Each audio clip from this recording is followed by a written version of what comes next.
Marcus Donovan stood in the doorway of his parents' estate that December night, his face twisted with contempt as he watched his wife Elena struggle to lift her dying mother from the threadbare couch, her thin frame shaking under the weight. He had no idea that the trembling woman he was throwing out into the blizzard was the secret multi-billionaire who had inherited his parents' entire billion-dollar real estate empire 3 months ago. The empire he thought would be his, the fortune she'd kept hidden while scrubbing his floors and enduring his cruelty. Elena's mother collapsed in the snow outside, coughing blood onto the pristine white driveway. But Marcus simply slammed the door, already texting his mistress about their weekend in Aspen, completely unaware that the sick woman dying in his driveway had been the one who built half of Manhattan's skyline, and that her daughter now controlled every property, every asset, every single dollar he believed was rightfully his. What Elena did the next day would not only destroy Marcus's entire world, but would expose secrets about his parents' empire that would shatter him so completely, he would wish he had frozen to death in that same blizzard. But how could a woman he treated like a servant for 3 years suddenly hold the keys to a billion-dollar empire? What had his parents hidden from him, and why did they choose her over their own son? And when Elena walked through those courtroom doors 24 hours later, what revelation would she bring that would make Marcus realize he just kicked out the one person who could have saved him from the catastrophic truth about to consume everything he'd ever known? Elena's fingers had gone numb an hour ago. She knelt in the snow outside the estate, her mother's head cradled in her lap, watching the shallow rise and fall of her chest grow slower with each passing minute. The Christmas lights Marcus had insisted she hang just last week cast cheerful colors across her mother's gray face, a mockery of joy in this moment of absolute devastation. Her mother's lips moved, trying to form words, but only a wet rattling sound emerged. Blood stained the corners of her mouth, dark against the white snow accumulating on her hospital gown. 3 years. Elena had endured 3 years of Marcus's verbal abuse, his casual cruelty, his assumption that she was nothing more than a convenient maid who also warmed his bed when he felt like it. She'd scrubbed the marble floors of the Donovan estate until her knees bled.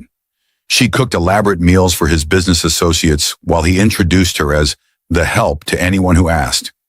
She'd smiled through the humiliation, the degradation, the soul-crushing weight of being treated as less than human, all because her mother had begged her to stay, to keep the peace, to wait for the right moment, the right moment. Elena almost laughed, a sound that came out as a sob. Her mother had promised that everything would make sense soon, that Elena needed to trust her, that there were things she couldn't explain yet. And Elena had trusted her, even when Marcus threw plates at the wall inches from her head, even when he brought his mistress Vanessa to their bed and expected Elena to change the sheets afterward, even when he told her she was worthless, stupid, lucky that someone like him had married someone like her. A car's headlights swept across the driveway, and for one desperate moment Elena thought Marcus had changed his mind, had found some shred of humanity buried beneath his entitlement. But the vehicle passed by, disappearing down the private road that wound through the Connecticut estate. They were alone, completely alone. Elena's phone buzzed in her pocket. She pulled it out with shaking hands, her mother's blood staining the screen as she tried to read the message. It was from Daniel Rothstein, her mother's attorney, the man who had visited the hospital 3 months ago when her mother received the terminal diagnosis. The man who had handed Elena an envelope and told her not to open it until her mother passed. The man who had looked at her with something like pity and respect mixed together in his ancient eyes. "I see the news," the text read. "Your mother's heart monitor alert came through to my office. I'm so sorry, Elena, but you need to call me immediately. Tonight. What I have to tell you cannot wait until morning." Elena stared at the message, her mind struggling to process the words. News? What news? The only news was that her husband had just thrown her and her dying mother out into a December blizzard, that her mother was taking her last breaths in the snow, that Elena's life had finally reached the absolute bottom of hell. Her mother's hand found hers, the grip surprisingly strong for someone so close to death. Elena looked down into her mother's eyes and saw something there that stopped her breath. Not fear, not pain, but purpose. Her mother's lips moved again, and this time, Elena heard the words, "The papers, under, your, mattress." "Mom, don't talk. I'm calling an ambulance. We're going to—" "No." Her mother's voice was firm despite the blood bubbling at her lips. "Listen, everything is yours. The Donovan Empire. All of it. His parents. Left it. To me. I left it. To you. He knows nothing." The words made no sense. Elena's mother was a former real estate developer, yes, but she'd been retired for 15 years, living modestly in a small apartment in Queens, working part-time as a consultant. The Donovan Empire belonged to Marcus's parents, Robert and Catherine Donovan, the real estate moguls who had built half of Manhattan's luxury skyline before dying in a plane crash 2 years ago. Marcus had been named CEO of Donovan International Properties after their death. He controlled everything, or at least that's what he believed. "Mom, I don't understand. What are you—" "I built it." Her mother's eyes blazed with sudden intensity. "Catherine was my sister. Robert was my partner.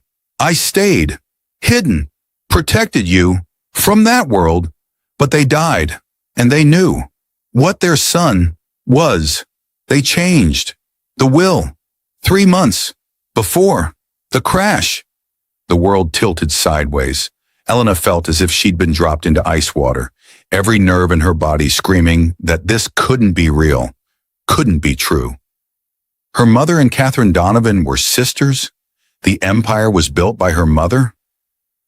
Marcus's parents had disinherited him? "The papers," her mother repeated, each word costing her. "Everything, every property, every account. Yours, Daniel has. The rest. Make him pay for what he did to you. Promise me." "I promise," Elena whispered, tears streaming down her face. "I promise, Mom." Her mother smiled then, a real smile, the first Elena had seen in months. "Good girl. Now, let me go. I'm so tired." "No, Mom, please. I can't do this without you. I don't know how to." "You've been strong for 3 years. Keep being strong. Make them all see who you really are." The next breath didn't come. Her mother's hand went slack in hers. The snow continued to fall, covering them both in a pristine white blanket that hid the blood, the tears, the end of one world, and the violent birth of another. Elena sat there for she didn't know how long, minutes, hours. Time had lost all meaning. Her mind kept circling back to her mother's words, trying to make them fit into the reality she'd known her entire life. Catherine Donovan had been her aunt. She'd seen the woman at charity galas, at society events Marcus dragged her to, always from a distance, never introduced, never acknowledged. But now that Elena thought about it, she could see the resemblance. The same green eyes, the same sharp cheekbones, the same way of holding themselves with quiet dignity, even in rooms full of vultures. Her phone buzzed again. Daniel Rothstein. She answered without thinking. "Elena, where are you?" His voice was urgent, crackling with some emotion she couldn't identify. "Outside, in the snow." "She's gone, Daniel. My mother is gone." A pause, then, very quietly, "I'm sending a car for you, right now. Do not go back into that house. Do not speak to Marcus Donovan. Do not do anything until we meet. Do you understand me? I need to get the papers from under my mattress. Forget the papers. I have copies of everything. I have the originals. I have documents that will burn that man's entire world to ashes. But I need you safe first. The car will be there in 8 minutes. Can you make it to the end of the driveway?" Elena looked back at the estate, the house where she'd been a prisoner for 3 years. Every window blazed with light. Through the massive bay window of the living room, she could see Marcus on the couch, his feet up, watching television, drinking what was probably his third whiskey of the night. He'd already forgotten about her. She was that inconsequential to him. Something cold and hard settled in Elena's chest, something that felt like steel forged in fire. "I'll be there," she said. She gently closed her mother's eyes, whispered a prayer she'd learned as a child, and then stood on legs that shook but held. She walked down the long driveway, leaving her mother in the snow, leaving 3 years of humiliation behind, walking toward a future she couldn't yet comprehend, but knew with absolute certainty would destroy Marcus Donovan in ways he couldn't begin to imagine. Behind her, the estate lights continued to blaze. Ahead, through the swirling snow, she saw headlights approaching. Daniel Rothstein's car, her mother's attorney. Her attorney now, she supposed. The man who held the keys to a billion-dollar empire that Marcus believed was his. Elena smiled. It wasn't a kind smile. It was the smile of someone who had finally found the weapon they needed after years of being defenseless. Tomorrow, she thought. Tomorrow I'll show him exactly who I am. The law offices of Rothstein and Associates occupied the entire 42nd floor of a building in Midtown Manhattan, with floor-to-ceiling windows that looked out over a city that glittered like scattered diamonds in the pre-dawn darkness. Elena sat in a leather chair that probably cost more than her entire wardrobe, wrapped in a blanket someone had draped over her shoulders, holding a cup of coffee she couldn't taste. Shock, probably. Or maybe this was what revenge tasted like in its earliest stages. Bitter. Necessary. Absolute. Daniel Rothstein sat across from her. A man in his 70s with silver hair and eyes that had seen every possible human atrocity and still somehow maintained faith in justice. He'd laid out document after document on the massive mahogany table between them, each one another nail in Marcus Donovan's coffin. Your mother, Margaret Chen, was born Margaret Blackwood, Daniel began, his voice gentle despite the devastating information he was delivering. She and Catherine Blackwood, who later became Catherine Donovan, were sisters. Twins, actually. They started Blackwood Properties in 1989 with a single apartment building in Brooklyn that they renovated with their own hands. By 1995, they'd expanded to Manhattan. By 2000, they owned 37 properties across 3 states. Elena stared at the photographs Daniel pushed across the table. Her mother, young and vibrant, standing next to Catherine in front of a construction site. Both women wore hard hats and carried blueprints. Both wore identical smiles of determination. Robert Donovan came into the picture in 2002, Daniel continued. He was a finance genius, handled all the investment strategy while your mother and Catherine handled the development and design. Together, they built Donovan International Properties. But here's where it gets complicated, Elena. Your mother insisted her name be kept off all public records. She had her reasons. Reasons that involve protecting you from the kind of attention and danger that comes with that level of wealth. What kind of danger? Elena's voice sounded hollow to her own ears. Daniel's expression darkened. Your father. Elena, I need you to listen carefully to what I'm about to tell you, because it explains everything about why your mother did what she did. Your father, Thomas Chen, was not who your mother thought he was when they married. He was connected to organized crime, specifically real estate fraud and money laundering operations. When your mother discovered this, when you were just 2 years old, she tried to leave him. He threatened to kill both of you. The coffee cup shook in Elena's hands. Daniel gently took it from her and set it aside. Your mother went to Catherine and Robert. Together, they created an elaborate plan. Your mother would publicly leave the company, would divorce your father, would take you and disappear into a normal life. But secretly, she retained 49% ownership of Donovan International Properties. Catherine and Robert held the other 51%. If anything happened to Catherine and Robert, your mother's share would increase to 75%, with the remaining 25% held in trust for you. It was a protection mechanism, a way to ensure you'd always be taken care of, even if your mother couldn't do it herself. Elena's mind reeled. And my father? What happened to him? He died in prison 7 years ago, fraud charges. But your mother never stopped being afraid, never stopped hiding. She raised you away from all of this, gave you a normal childhood, a normal life. She thought she was protecting you. Until I married Marcus, Elena whispered. Daniel's jaw tightened. Yes, until you married Marcus. And Elena, your mother tried to stop that wedding. She begged you not to go through with it. Do you remember? She did. The morning of the wedding, her mother had pulled her aside, had gripped her hand so tightly it hurt, had said, you don't have to do this. I have money, more than you know. We can leave right now, please, Elena. But Elena had been young and stupid and thought she was in love with Marcus's charm, his good looks, his promises of a fairy tale life. She'd dismissed her mother's concerns as overprotectiveness. She'd walked down that aisle anyway. Marcus's parents knew who you were the moment you married their son, Daniel said quietly. Catherine reached out to your mother immediately. They had long conversations about whether to reveal the truth. But your mother was still afraid, still hiding. So they came up with another plan. They would watch. They would wait. They would see what kind of man Marcus truly was. And they discovered he was a monster, Elena said. Worse, they discovered he was his father's son. Elena looked up sharply. What does that mean? Daniel pulled out another folder, this one marked with red tape. Robert Donovan wasn't the man the world thought he was either. Oh, he was brilliant with money, no question. But he was also ruthless, cruel, and had a particular talent for breaking people who got in his way. Catherine spent 30 years trying to soften him, trying to bring out whatever humanity he had left. Sometimes she succeeded. Mostly she failed, but she loved him anyway, God knows why. He opened the folder, revealing photographs that made Elena's stomach turn. Marcus at various ages, always with bruises that official reports attributed to sports injuries. Medical records showing broken bones, concussions, burns. Police reports from neighbors about screaming coming from the Donovan estate. Reports that were mysteriously dismissed. Robert Donovan abused his son for 18 years, Daniel said, his voice thick with disgust.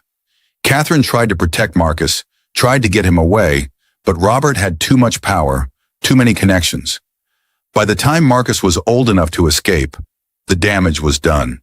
He'd learned to be exactly like his father, cruel, entitled, incapable of seeing other people as human beings. Elena thought about the man she'd married. The charming facade he'd shown her during their courtship, the monster he'd revealed the moment the wedding bands were on their fingers, the casual cruelty, the constant degradation, the absolute conviction that he was superior and she was worthless. It all made terrible, perfect sense now. Catherine and Robert saw what Marcus was becoming, Daniel continued. They saw how he treated you, and 3 months before they died in that plane crash, they changed their will. Everything went to your mother, with the understanding that she would leave it all to you. Marcus was left with nothing. Not $1, not one property, nothing. But he's been running the company for 2 years, Elena said. How is that possible? Daniel's smile was sharp as a blade. He's been running the company on a salary, Elena.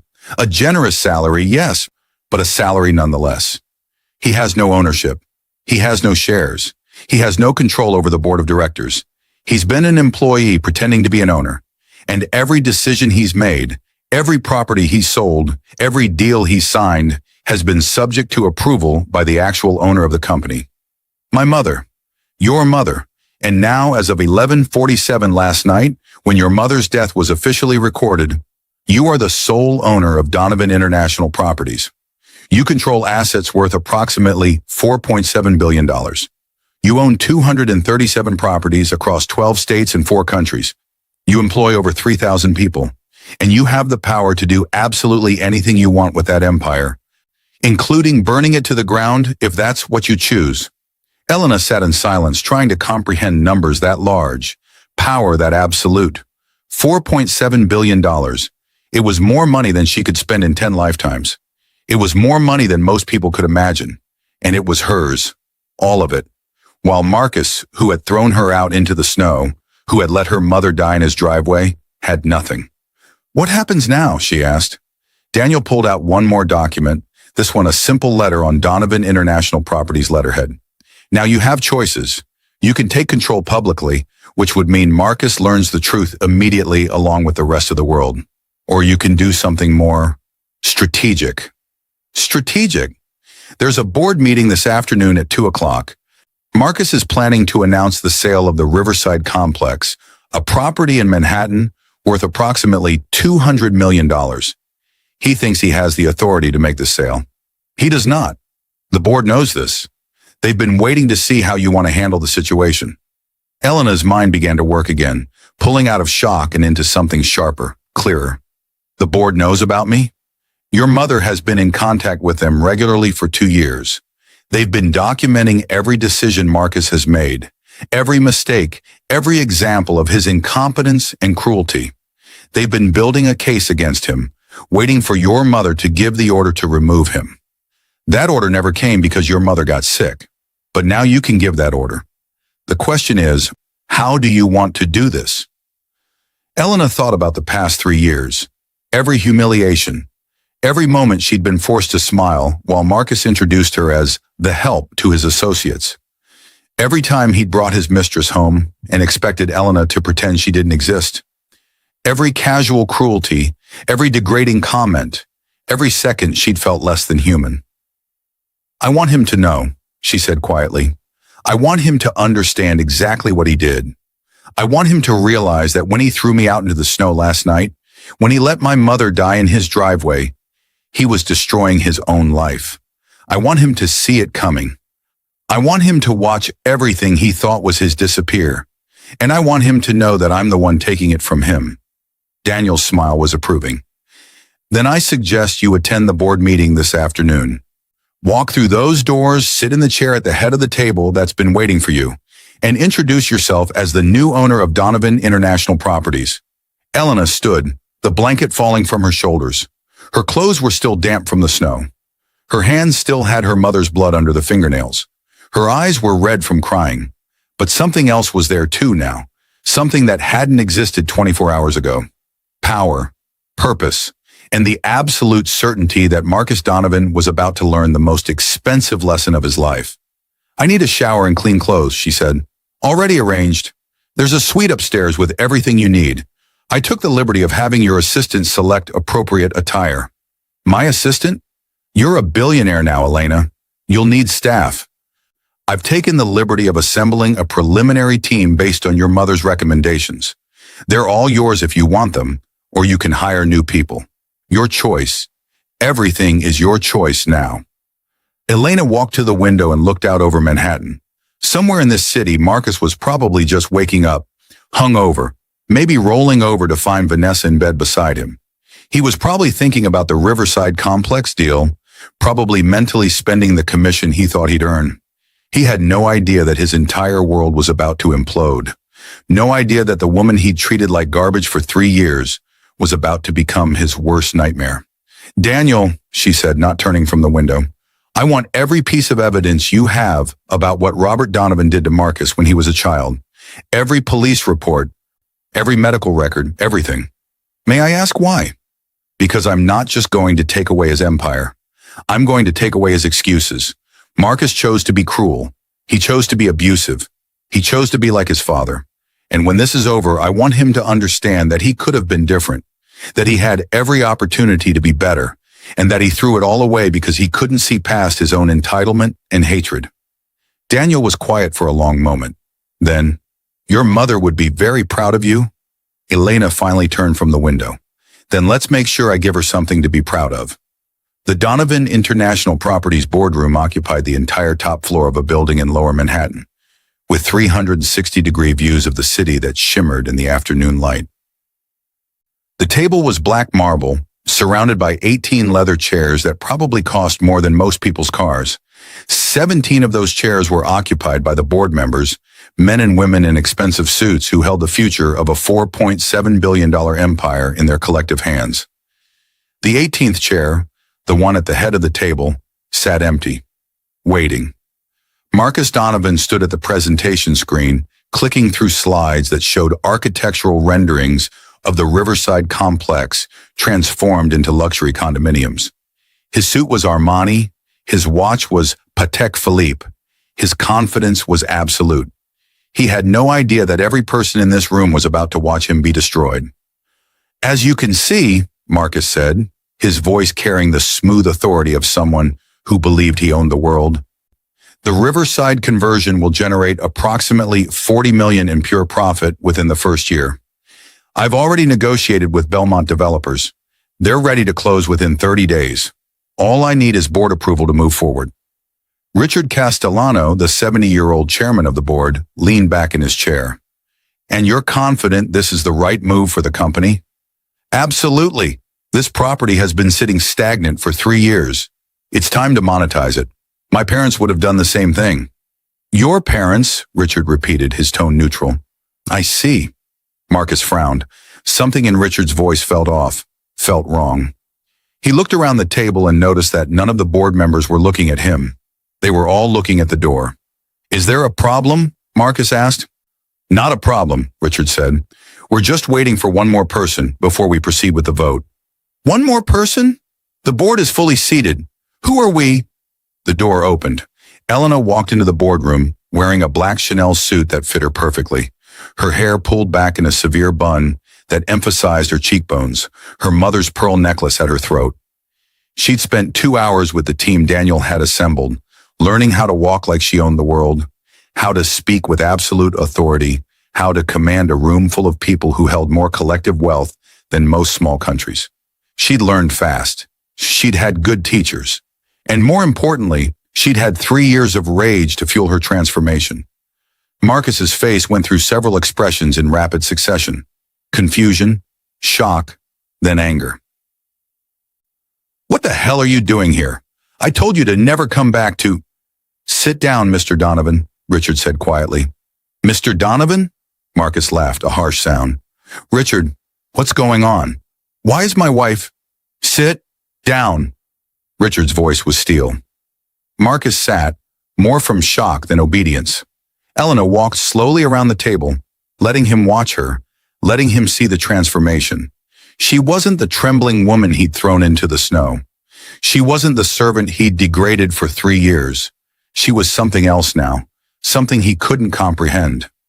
She took the empty chair at the head of the table, the chair that had been waiting for her, the chair that commanded the entire room.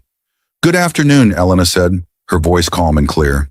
For those of you who don't know me, my name is Elena Chen Donovan. As of 11:47 last night, I became the sole owner of Donovan International Properties, controlling 75% of all shares and assets. The remaining 25% is held in trust under my management. I am now the majority shareholder, primary decision maker, and legal owner of this company and everything it controls. The silence in the room was absolute. Marcus stared at her as if she'd suddenly sprouted a second head. That's impossible, he finally said. This company belongs to me. My parents left it to me. You're lying. This is some kind of sick joke. Elena looked at him with the same expression she might give to something unpleasant she'd found on the bottom of her shoe. Your parents left you nothing, Marcus. Not $1, not one property. They disinherited you 3 months before they died. Everything went to my mother, Margaret Chen, who was Catherine Donovan's sister and co-founder of this company, and my mother, as of last night, left everything to me. Marcus's face had gone white. You're lying. Catherine didn't have a sister. My mother never. Your mother had a twin sister who built this empire alongside her, Elena interrupted. A sister she protected by keeping her identity hidden from people exactly like you. A sister who watched for 2 years as you ran this company into the ground while pretending you had authority you didn't possess. A sister who documented every mistake, every cruel decision, every example of your staggering incompetence. She nodded to Daniel Rothstein, who stood and began distributing folders to each board member. In those folders, Elena continued, you'll find comprehensive documentation of every decision Mr. Donovan has made in the past 2 years. You'll find records of properties sold below market value to his friends. You'll find evidence of deals made that benefit him personally at the company's expense. You'll find testimony from employees about his abusive management style, his sexual harassment of female staff members, and his consistent pattern of putting his own interests above the company's welfare. In short, you'll find everything you need to understand why his parents made the decision they did. Marcus stood, his chair scraping harshly against the floor. This is insane. You can't do this. You're nobody. You're just the woman I married because I felt sorry for you. You don't know anything about running a company. You don't know anything about this business. I know that you were going to sell the Riverside complex for $200 million to Belmont developers, Elena said, her voice cutting through his rage like a blade.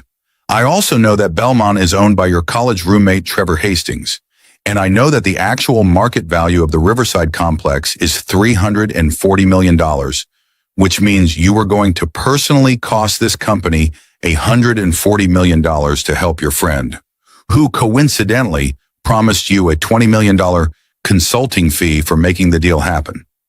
Marcus's face went from white to red. You have no proof of... Elena pulled out her phone and played an audio recording. Marcus's voice filled the room, crystal clear. Look, Trev, just stick to the 200 million number. The board won't know the difference. I'll push it through. You get the property at a massive discount, and I get my cut. Everyone wins. Well, everyone who matters. That recording is illegal, Marcus shouted. You can't use that in court. I don't need to use it in court, Elena said. I just need to use it to show this board exactly who you are. Though for the record, the recording is perfectly legal. It was made in Trevor Hastings' office, which has signs clearly posted about recording devices for security purposes. Trevor himself approved the recording, thinking he was protecting himself from you. Turns out he was right to be suspicious.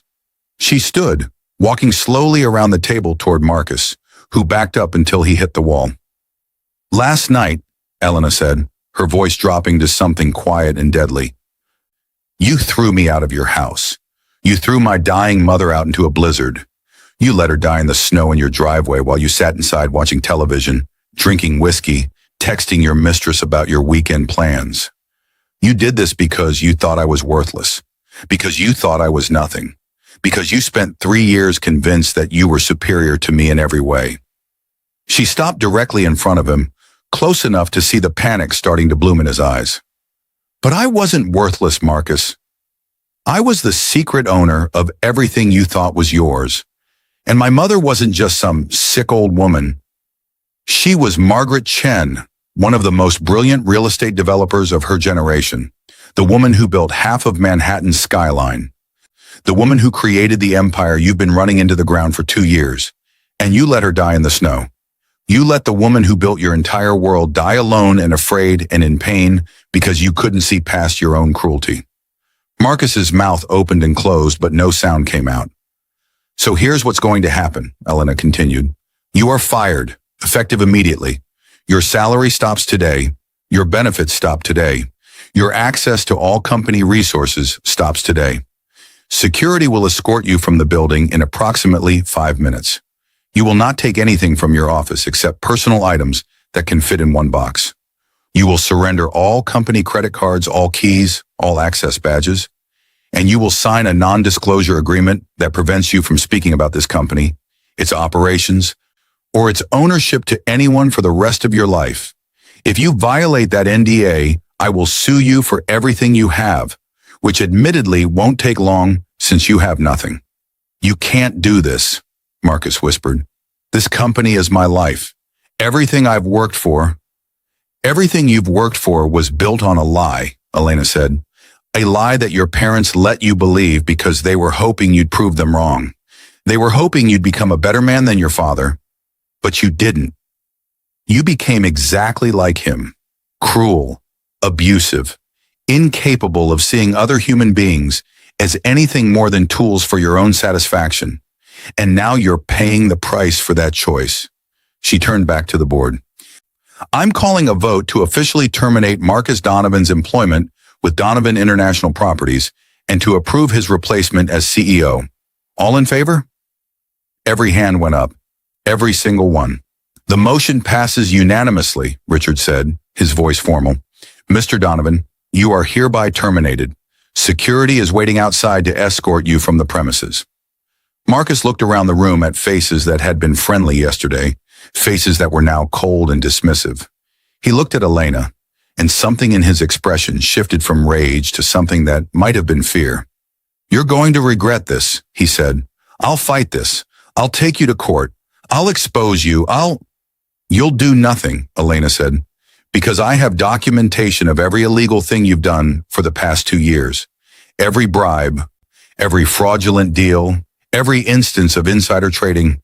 I have recordings, emails, text messages, financial records. I have enough evidence to send you to prison for 20 years. The only reason I'm not doing that is because I don't want to waste any more of my time thinking about you. So you're going to take your box of personal items, you're going to sign the NDA, and you're going to disappear from my life forever.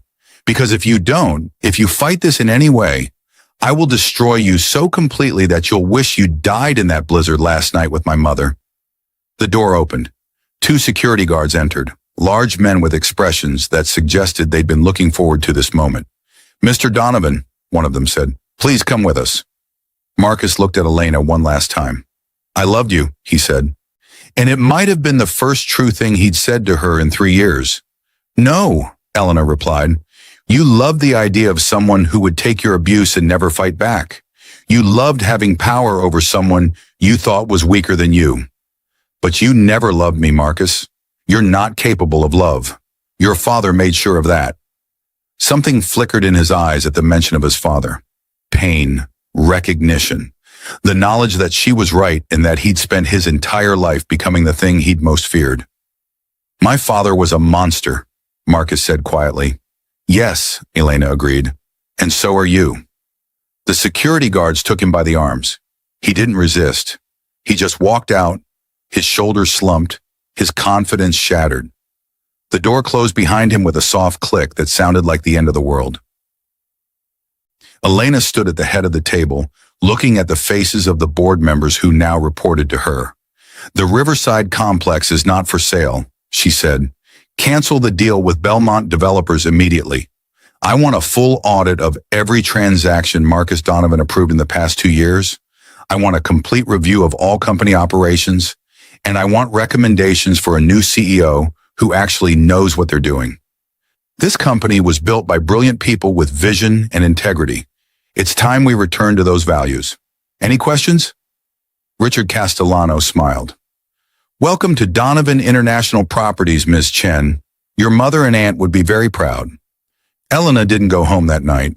The estate in Connecticut was still Marcus's, technically, at least until the divorce lawyers finished dividing assets that didn't exist on his side. Instead, she checked into the Four Seasons, a suite that cost $3,000 a night, money that now meant absolutely nothing to her.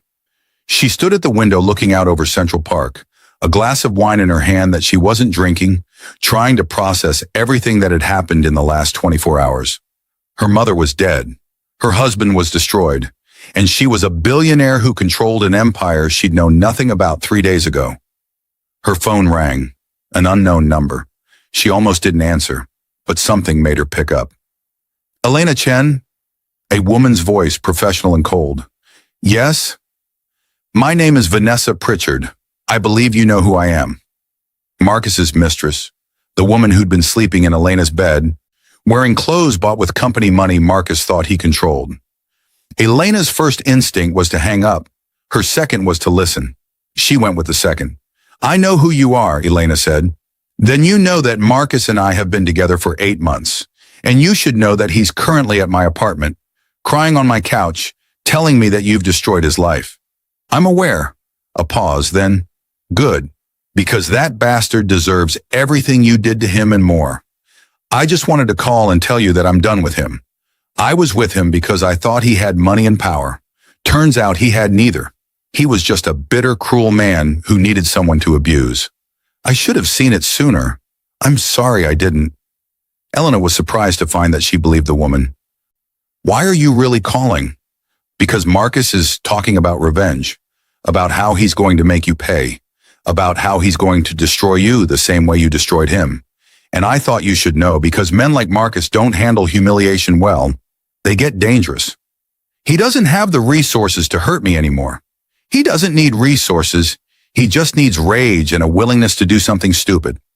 Watch yourself, Elena. I've seen what he's capable of when he feels cornered. It's not pretty." The line went dead. Elena stood at the window for a long time after that, thinking about Marcus, about his father, about the cycle of abuse that had shaped both of them.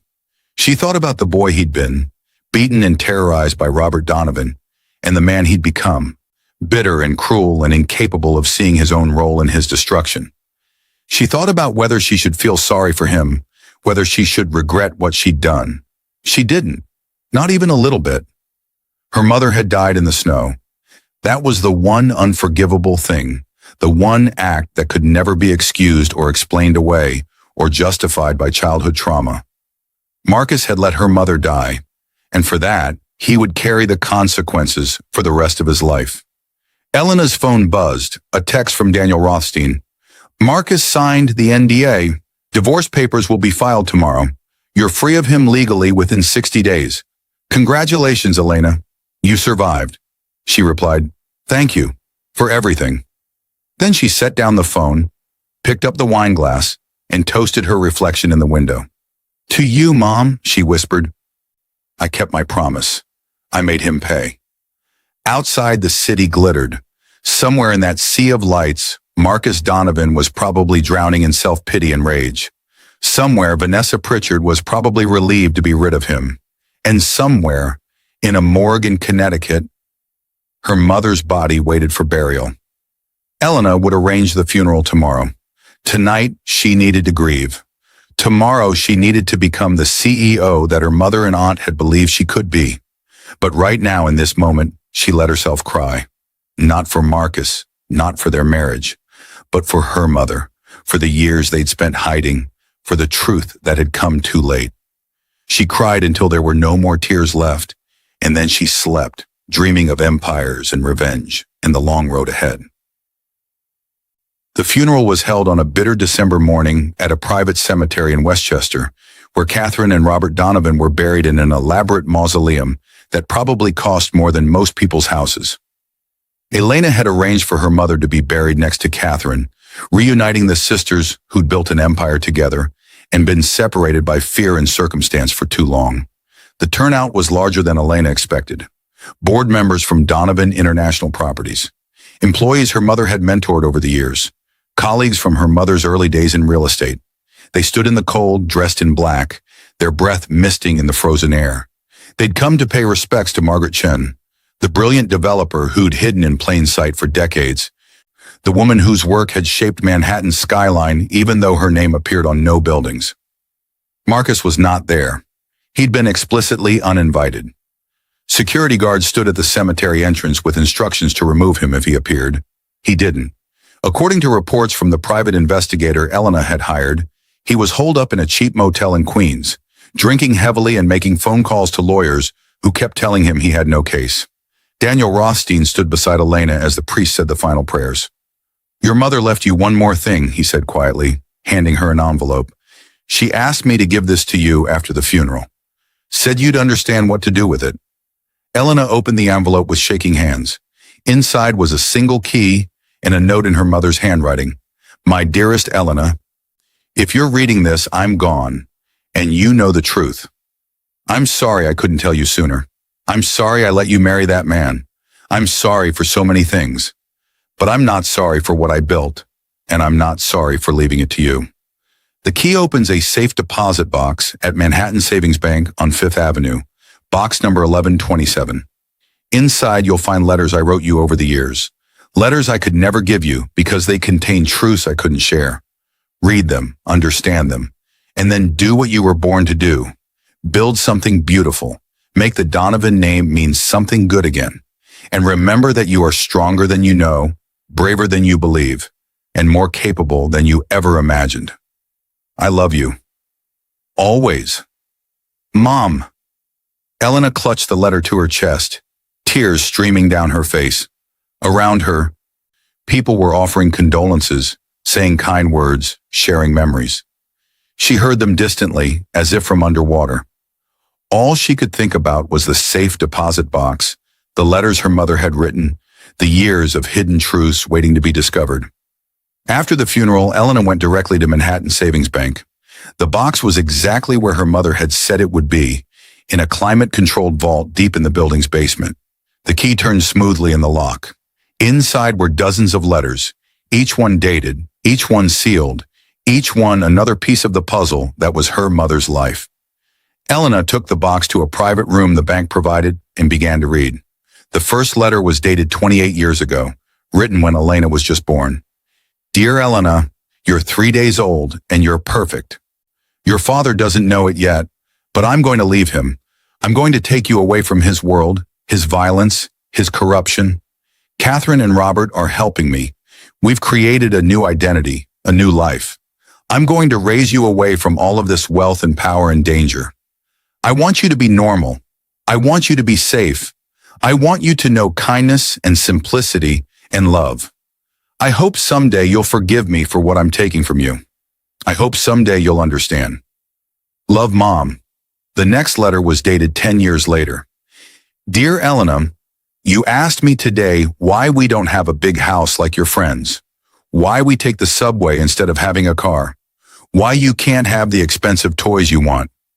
I wanted to tell you that I'm one of the richest women in America, that I own buildings you pass every day, that I could buy you anything you want, but I didn't, because I'm still afraid. Your father died in prison last year, but his associates are still out there. The criminal world has a long memory, so we stay hidden. We stay small. We stay safe. I'm sorry, sweetheart. I know this isn't fair to you. Love, Mom. The letters continued year after year, chronicling her mother's hidden life, her partnership with Catherine, the slow growth of the Donovan empire, the difficult decision to stay away even as her work reshaped an entire city. And then, 3 years ago, the letter Elena had been waiting for. Dear Elena, you're getting married tomorrow to Marcus Donovan, Catherine and Robert's son, and I'm terrified.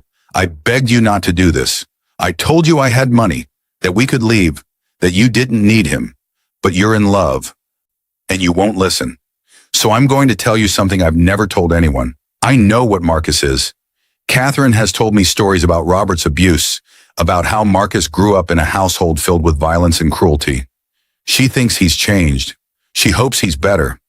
But I don't believe it. I see Robert in his eyes when he looks at you. I see the same entitlement, the same casual cruelty, the same conviction that other people exist only to serve him. But you're an adult and I can't stop you. So instead, I'm going to watch and wait. And if he hurts you, if he shows even one fraction of his father's nature, I'm going to make him pay. Catherine and Robert are updating their will. Everything is going to me and eventually to you. If Marcus proves worthy, we'll tell him the truth. If he doesn't, well, then he'll learn a very expensive lesson about treating people with dignity and respect. I pray I'm wrong about him, Elena, for your sake. Love, Mom. The final letter was dated 3 months ago, written in shaky handwriting that showed how sick her mother had become. Dear Elena, I'm dying. Pancreatic cancer. Stage 4, 6 months at most. And I can't keep the secret anymore. Catherine and Robert died 2 years ago, and they left everything to me just like we planned, which means I'm leaving everything to you. I'm giving you an empire, sweetheart, and I'm giving you the power to decide what to do with it. Marcus has proven himself to be exactly what I feared. I've documented everything, his cruelty, his affairs, his incompetence. The board is ready to remove him whenever you give the word. But I need you to promise me something. Don't let his cruelty make you cruel. Don't let his abuse turn you into him. Use this power to build, not to destroy. Show him what real strength looks like. Show him that the woman he degraded, the woman he thought was worthless, is capable of more grace and wisdom than he'll ever possess. Make the Donovan name mean something good again. I'm so sorry I left you in that situation for 3 years. I thought I was giving you time to decide for yourself. I thought maybe you'd see who he was and leave on your own. I should have intervened sooner. That's my biggest regret. But I can't change the past. I can only give you the future. Take it, Elena. Build something beautiful. And know that I loved you more than anything in this world. Love always, Mom. Elena set down the final letter and wept. Not tears of sadness now, but something else. Relief, understanding, gratitude for a mother who had loved her enough to hide, to protect, to watch from the shadows, and finally to give her the tools she needed to save herself. She gathered up the letters, placed them back in the box, and carried them out of the bank. The December sun was setting, painting Manhattan in shades of gold and amber. Her mother's city. Her city now. Elena thought about Marcus, drinking in that motel room, probably blaming everyone but himself for his destruction. She thought about what her mother had asked of her in that final letter. Don't let his cruelty make you cruel. Use this power to build, not to destroy. She pulled out her phone and called Daniel Rothstein. I need you to do something for me, she said. Find out where Marcus is staying and send him a check for $50,000. Silence on the other end. Then, Elena, I don't think it's not charity, it's a choice. I'm giving him enough money to start over, to get therapy, to become something other than what his father made him. What he does with it is up to him. But I'm not going to let him blame his destruction on not having options. He'll have options. If he wastes them, that's on him. Your mother would approve, Daniel said quietly. I know. That's why I'm doing it. Elena hung up and looked out over the city one more time. Tomorrow she would start her first official day as CEO of Donovan International Properties. Tomorrow she would begin the work of transforming an empire built on brilliance and fear into something better, something kinder. Tomorrow she would prove that power didn't have to corrupt, that strength could coexist with compassion. But tonight she would mourn her mother and celebrate the extraordinary woman who had given her everything. 6 months later, Elena stood in front of the newly renamed Donovan Properties headquarters, watching as workers installed the sign that would replace the old Donovan International Properties logo. The new name honored both her mother and Catherine, the sisters who'd built this empire together. It was the first of many changes Elena had implemented since taking control. Under her leadership, the company had shifted focus from pure profit to sustainable development. She'd commissioned affordable housing projects in neighborhoods that desperately needed them. She'd implemented strict ethical guidelines for all business deals. She'd fired every executive who'd been complicit in Marcus's corruption and replaced them with people who shared her vision of what the company could be. The board had resisted at first. They'd worried about profit margins, about investor confidence, about whether a woman with no business experience could really run a $4.7 billion empire. But Elena had learned fast, had surrounded herself with brilliant advisors, and had proven that ethical business practices and profitability weren't mutually exclusive. In 6 months, the company's value had increased by 15%, while their community impact had grown exponentially. Marcus had taken the $50,000 Elena sent him and disappeared. According to the private investigator's final report, he'd moved to Oregon and was working as a real estate agent in a small town, making modest money selling modest houses. He'd stopped drinking. He'd started therapy. He was, by all accounts, trying to become someone different than who he'd been. Elena didn't forgive him. She never would. You don't forgive someone for letting your mother die in the snow. But she didn't hate him anymore either. Hate took energy, took focus, took time she'd rather spend building something beautiful. So she'd let him go, released him from her thoughts the same way she'd released him from her life. Vanessa Pritchard had reached out once more, 2 months after the funeral, to tell Elena that Marcus had tried to contact her and that she'd blocked his number. I wanted you to know I'm keeping my distance, Vanessa had said, and I wanted to thank you. Watching you take back your power helped me realize I needed to do the same thing in my own life. I quit my job, went back to school, started over. So thank you. They'd never spoken again, but Elena appreciated the closure. Daniel Rothstein had become Elena's most trusted advisor, teaching her everything her mother and aunt had known about real estate development, about managing wealth, about wielding power with responsibility. He told her stories about Margaret and Catherine, about the early days of the company, about 2 brilliant women who'd revolutionized an industry while keeping one of them hidden from public view. Your mother was the best developer I ever knew, Daniel had said one afternoon in his office. Catherine was the visionary, but Margaret was the one who made the vision real. She understood construction, design, engineering, zoning laws, everything. She could walk onto a property and see exactly what it could become. That's the gift she gave you, Elena. Not just the empire, the vision. Elena had spent months studying her mother's old projects, understanding the philosophy behind each building, each development. She'd learned that her mother believed architecture could change lives, that well-designed affordable housing could give people dignity, that cities could be beautiful and accessible to everyone, not just the wealthy. Those principles now guided every decision Elena made. The sign installation was complete. Donovan Properties. Elena took a photo and posted it to the company's social media accounts, explaining the name change and the company's new direction. The response was overwhelmingly positive. Within an hour, The post had been shared thousands of times with comments praising the ethical pivot and expressing hope that other companies would follow suit. Her phone rang. Richard Castellano, the board chairman. "I'm looking at the quarterly reports," Richard said without preamble. 15% growth while increasing community investment. The analyst said it couldn't be done. "I'm calling to say congratulations and to tell you that you've proven every doubter wrong. Your mother and aunt built something remarkable, but you're making it something better, something that actually serves the city instead of just extracting wealth from it." "Thank you, Richard. That means a lot." "There's something else. The board wants to make your CEO position permanent. No more interim status. No more proving yourself. You've earned this, Elena. Say yes." Elena looked up at the new sign glinting in the afternoon sun. 6 months ago, she'd been a woman with no power, no money, no future beyond endless abuse. Today, she was the permanent CEO of a multi-billion-dollar empire, with the authority to reshape how business was done, with the resources to actually make a difference in people's lives. "Yes," she said, "I accept." She hung up and stood there for a moment, feeling the weight of responsibility settle onto her shoulders.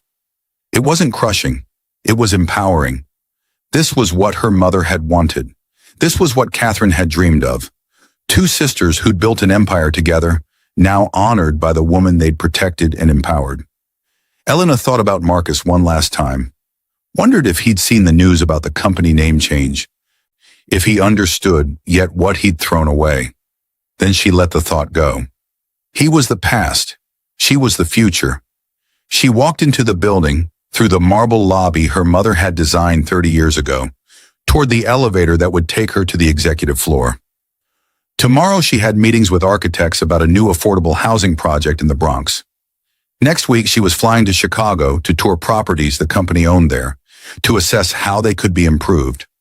Next month she was speaking at a conference about ethical development practices, sharing what she'd learned about balancing profit and purpose.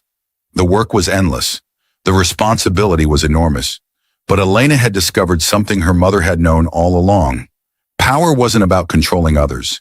It was about having the resources to make things better, to build things that lasted, to create opportunities for people who needed them. As the elevator doors closed, Elena caught her reflection in the polished steel. She saw her mother's green eyes looking back at her, Catherine's strong cheekbones, the determined expression both sisters had worn in those old photographs. She was their legacy, their hope, their triumph, and she was just getting started. 1 year after her mother's death, Elena stood at the gravesite with fresh flowers and knew she wished she could share in person. The cemetery was quiet, covered in fresh snow that reminded her too much of that terrible night. But the memory didn't hurt as much anymore. It had transformed into something else. Fuel, purpose, proof that she'd survived and thrived despite everything Marcus had done. "Hey, Mom," Elena said, kneeling to arrange the flowers. White lilies, her mother's favorite. "I have news. We just broke ground on the Margaret Chen Memorial Housing Complex in Queens.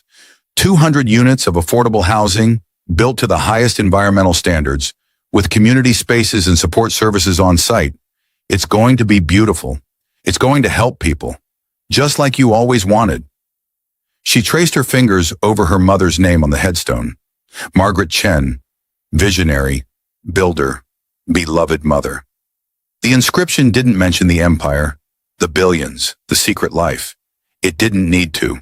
The buildings spoke for themselves. "The company is doing well, really well. We've expanded into sustainable development in 4 new cities. We're setting new industry standards for ethical business practices, and we're profitable. You'd be proud of that part. You always said that good work and good profits weren't mutually exclusive. You were right." A cold wind swept through the cemetery, rustling the bare tree branches. Elena pulled her coat tighter. "I saw Marcus last month, by accident, at a conference in Portland. He looked different, humbler, smaller. He came up to me, asked if we could talk. I almost said no. But then I remembered what you said in your letter about grace, about not letting his cruelty make me cruel. So I listened." Elena paused, remembering the conversation.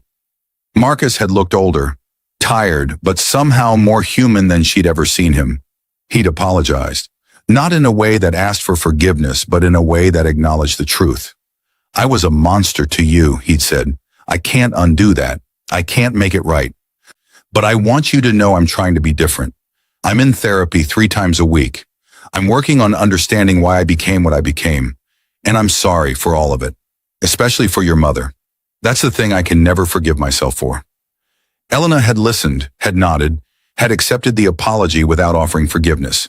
Because some things were unforgivable, but she'd also seen something in his eyes that hadn't been there before. Genuine remorse.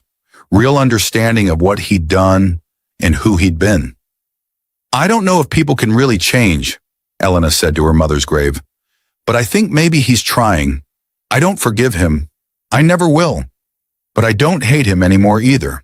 Mostly I just feel sad for him, for the childhood he had, for the man his father made him into. For all the years he wasted being cruel when he could have chosen something better. She stood, brushing snow from her knees. Anyway, I wanted you to know. The empire you built, the legacy you left, it's being used for good now. We're changing the industry. We're proving that business can be ethical and profitable. We're building things that help people instead of just extracting wealth from them. We're making the Donovan name, the Chen name, mean something positive. Elena touched the headstone one more time. I miss you every day. I wish you could see what we've accomplished. I wish you could meet the team I've built, see the projects we're working on. But I think maybe you can. I think maybe you're watching somehow, and I hope you're proud. She turned to leave, then stopped as something caught her eye. On Catherine's grave, next to her mother's, someone had left flowers. Fresh red roses, expensive ones. There was a card attached.